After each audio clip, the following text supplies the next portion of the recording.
If you need to add a few words on your Instagram story, you may need to add a bit of pizzazz to get them to stand out or blend in with the aesthetic. To get your text to appear, disappear, and more on your stories, here's what you need to do.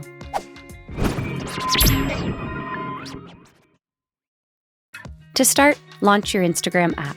Then tap on your profile icon at the top left to add your story.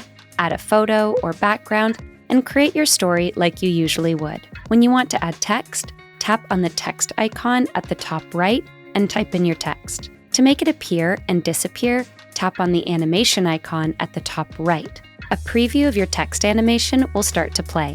The default and last 3 fonts will have your text appear, then disappear.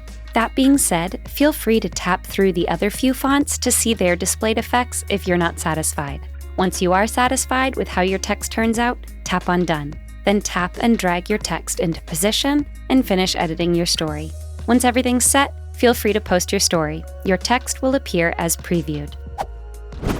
If you like this guide, make sure you subscribe for all sorts of videos covering Instagram and other technology. And don't forget to check out one of these videos we think you might enjoy.